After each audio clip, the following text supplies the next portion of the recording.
इस वीडियो में मैं आपको बताऊंगा कि आपने ऑडियंसेस किस तरह बनानी है। सबसे पहले हम वेबसाइट की बात कर लेते हैं और यहाँ पर वेबसाइट पर क्लिक करके नेक्स्ट पे क्लिक करते हैं। नेक्स्ट पे हम जैसे ही क्लिक करेंगे, अब ये हमसे पूछ रहा कि आपने किस पिक्सल पे जो है वेब ऑडियंस बनानी है, कौन सा पिक्सल है। तो हमें अब इस पे हमारा कोई पिक्सल जो है इस ऐड अकाउंट से किसी से सिलेक्ट नहीं है, तो हम यहाँ से कोई दूसरा ऐड अकाउंट सेलेक्ट कर लेते हैं। फॉर एग्जांपल मैं यहाँ पर ये वाला ऐड अकाउंट सेलेक्ट कर लेता हूँ। यहाँ पे मैं क्रिएट ऑडियंस पे क्लिक करूँगा। यहाँ पे मैं वेबसाइट पे क्लिक करके नेक्स्ट करूँगा। यहाँ पे आपको आपका पिक्सल नज़र आएगा। पिक्सल आपने अपना सेलेक्ट कर लेना है। आपका पिक्सल यहाँ पर ग्रीन का मतलब है कि वो एक्टिव है। अब यहाँ पर आपने इवेंट बताना है कि वो जो है वेबसाइट विजिटर, जितने भी वेबसाइट विजिटर हैं या जिन्होंने आपका पेज व्यू किया, ठीक है, या जिन्होंने व्यू कंटेंट किया।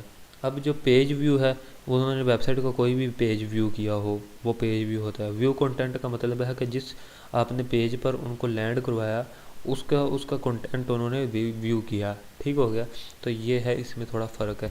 तो आप व्यू कंटेंट कर लें कि जो आपने प्रोडक्ट, अगर आप किसी प्रोडक्ट के कंटेंट की यानी कि ऑडियंस बनाना चाह रहे हैं, यानी कि एक प्रोडक्ट है, उसको लोगों ने उसका व्यू कंटेंट किया और चले गए, तो आप उनको रीटारगेट करना चाह रहे हैं, तो आप व्यू कंटेंट अपना बनाएंगे। और यहाँ पर आपने ऑडियंस का नेम दे देना है। ऑडियंस का नेम आप चाहे ये ही दे सकते हैं, यही दे सकते हैं। लेकिन अगर आप बहुत ज़्यादा ऑडियंसेस बना रहे हैं, तो आप जो है साथ अपना वो मेंशन करें कि ये जो है, अगर आप बहुत सारी ऑडियंसेस बना रहे हैं, तो आप जो है साथ मेंशन करें कि ये अपना किस वेबसाइट के लिए ऑडियंस है, किस क्या चीज़ के लिए ऑडियंस है, तो आप ताकि आपको याद रहे बाद में। इसी तरह आप यहाँ पर रिटेंशन मतलब कि पिछले कितने डेज़ की आप ऑडियंस बनाना चाह रहे हैं। लाइक आपने कि पिछले 30 डेज़ में जो आपका जिन्होंने व्यू कंटेंट किया, आप उनकी जो है ऑडियंस बनाना चाह रहे हैं, या पिछले जो है 30 दिनों में जिन्होंने परचेज़ किया, आप उनकी ऑडियंस बनाना चाह रहे हैं, या जिन्होंने पिछले जो है ऐड टू कार्ट किया 30 दिनों में, उनकी ऑडियंस बनाना चाहते हैं। इसी तरह आपने जो भी अपना इवेंट सेटअप किया होगा अपनी वेबसाइट पर, वो आपको सारे यहाँ पर इवेंट शो हो रहे होंगे। तो आप उसको सिलेक्ट कर लें और जिसकी आप ऑडियंसेस बनाना चाहते हैं और आप कितने डेज की बनाना चाहते हैं, वो यहाँ पर सिलेक्ट कर लें। और यहाँ पर आप ऑडियंस का नेम दे देंगे कि ये ऑडियंस वो वाली ऑडियंस है। अगर आपने यानी कि परचेज़ की ऑडियंस बनानी है और इंक्लूड करना है कि आपने 2 ऑडियंसेस इकट्ठी बनानी है, आप चाह रहे हैं कि यहाँ पर जो है ऐड टू कार्ट और जो है व्यू कंटेंट, यहाँ पर व्यू कंटेंट आपने चाह रहे हैं कि ये दोनों ऑडियंसेस मिक्स होकर बन जाए आपके पास, तो वो आप इस तरह कर सकते हैं। और यहाँ पर आप उसका ऑडियंस का नेम देंगे और यहाँ से आप क्रिएट ऑडियंस पे क्लिक करेंगे। ये कह रहे हैं आपको नेम मस्ट देना होगा, तो आप नेम देकर क्रिएट ऑडियंस पे क्लिक करेंगे। ठीक है। तो इसी तरह ये जो ये मैंने कुछ ऑडियंसेस जो है बनाई हुई हैं, किन लोगों ने वेबसाइट विजिट की, व्यू कंटेंट किया, 95% विजिटर्स ETC।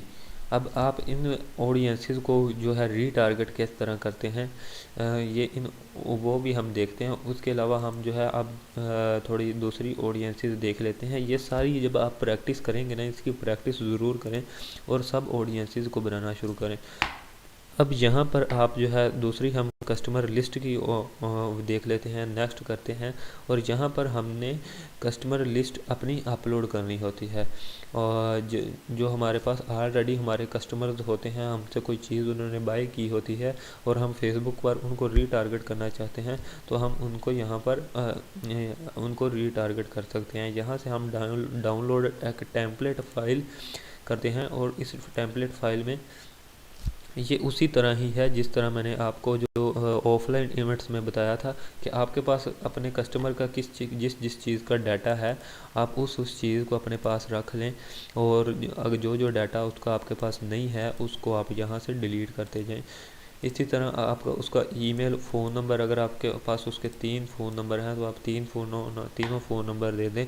तो उसकी जिस पर भी आईडी बनी होगी, उसको उस नंबर पर जो है ऐड शो हो जाएगा, अगर उस पर फेसबुक आईडी बनी हुई। यहाँ पर उसका फर्स्ट नेम, लास्ट नेम और ये ज़िप कोड है। और ये अगर बाकी चीज़ें आपके पास नहीं हैं, तो आप इनको डिलीट कर दें। अब ये डिलीट का ऑप्शन क्यों नहीं आ रहा, ये आ गया। अच्छा, और फ़ोन नंबर अगर आपके पास एक है तो बाकी दो को आप डिलीट कर दें। ठीक हो गया। यहाँ पर इस फ़ोन को भी मैं डिलीट कर देता हूँ। तो अब आपके पास कस्टमर का ये डाटा का फर्स्ट नेम है, लास्ट नेम है और उसका मिडल नेम है। मिडल नेम भी नहीं है अगर आपके पास तो आप इसको भी डिलीट कर सकते हैं।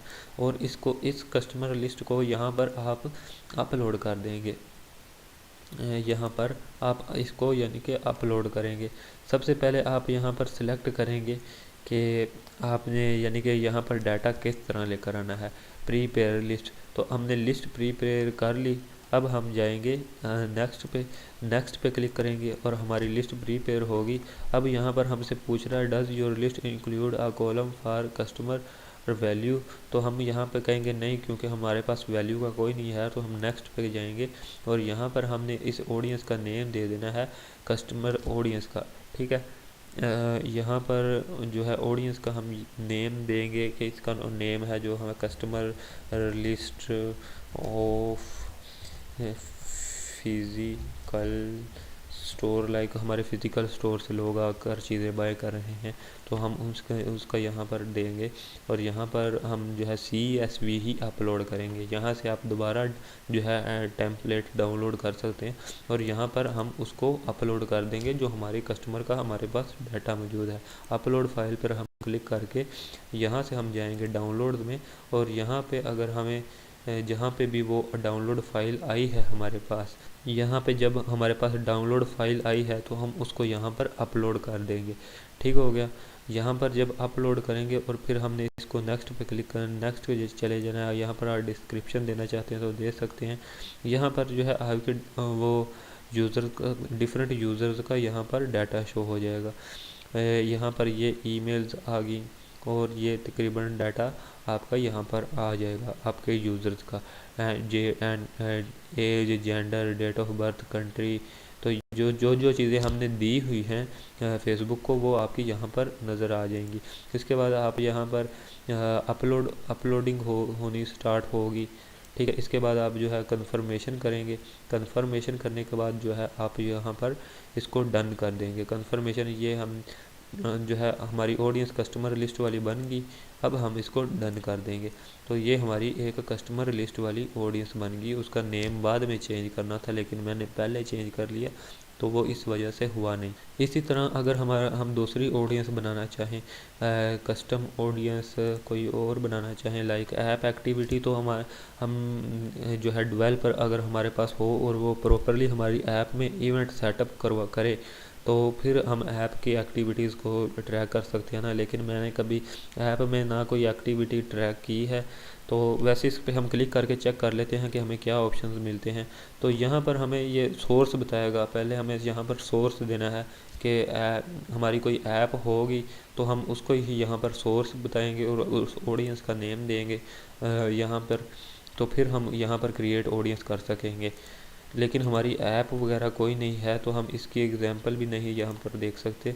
तो इसके लिए डेवलपर होता है वो इवेंट सेटअप करता है और वो वही फिर हमें सोर्स वगैरह ये चीज़ें निकाल कर देता है। अब इसी तरह जो है ऐप एक्टिविटी, अब ऑफलाइन एक्टिविटी जो चीज़ रह गई है, अगर हमने अपने ऑफलाइन जो है एक्टिविटीज़, जैसे हमने शुरू वाले सेशन में ऑफलाइन एक्टिविटी की एक फ़ाइल अपलोड की थी कि यह कस्टमर जो है इन्होंने ऑफलाइन आकर हमसे बाय किया, ऑनलाइन हमारी ऐड देकर हमारे पास ऑफलाइन आए, कॉल की या हमें हमारे स्टोर पर विज़िट किया और उनका हमने डाटा फेसबुक को दिया।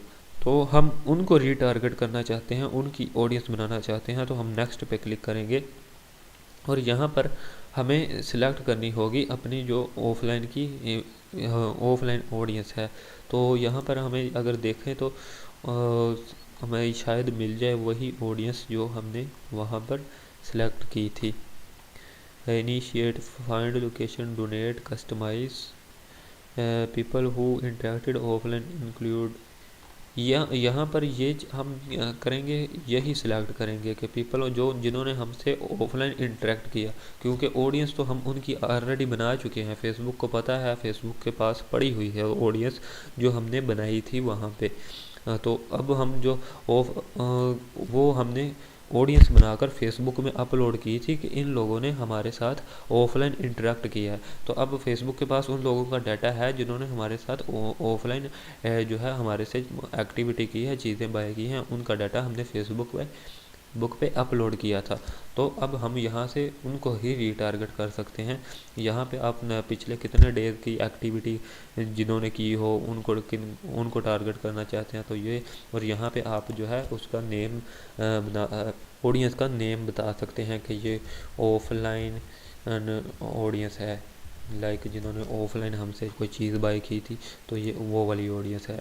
ठीक हो गया। इसी तरह जो है अब ये जो है इसको मैं थोड़ा एडिट करना चाह रहा हूँ। इसका जो है नेम नहीं सही आया, यानी कि इस ऑडियंस का इसका जो है ये कस्टमर लिस्ट वाली ऑडियंस थी, तो इसको मैं जो है थोड़ा इसका एडिट करना चाह रहा हूँ। इसका एडिट का ऑप्शन ही गायब हो गया, तो ये शायद एडिट नहीं होगी क्योंकि इसका नेम यही रहेगा। ठीक हो गया।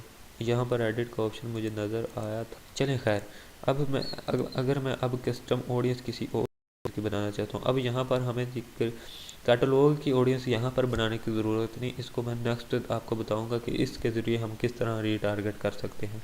तो अब इस वीडियो में इतना ही। हमने इस वीडियो में वेबसाइट पर जो है हम ऑडियंस कैसे बनाई जाती है वो डिस्कस किया, और ये कस्टमर लिस्ट, अगर हमारे पास कस्टमर का डाटा है उनको हम जो अपनी ऐड दिखाना चाहते हैं, रीटारगेट करना चाहते हैं, तो वो किस तरह करेंगे, उनका डाटा यहाँ पर कैसे लेकर आएंगे। अगर ऑफलाइन इवेंट हमने पहले कोई बनाए हुए हैं और उन्हीं लोगों को हम रीटारगेट अपनी कोई ऐड दिखाना चाहते हैं तो उनको कैसे रीटारगेट करेंगे, ये हमने देखा इस वीडियो में।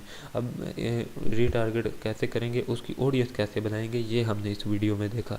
अब नेक्स्ट वीडियो में हम इन ऑडियंसेस को देखेंगे, इनमें से इम्पोर्टेंट ऑडियंसेस के वो कैसे बनाते हैं, और फिर हम इनकी रीटारगेटिंग के तरफ जाएंगे कि अब इनको ऑडियंसेस तो हमारे पास बन गई, अब जो हम ऐड इनको रीटारगेट करके दिखाना चाहते हैं वो कैसे दिखाएंगे, तो वो इससे नेक्स्ट सेशन में इंशाल्लाह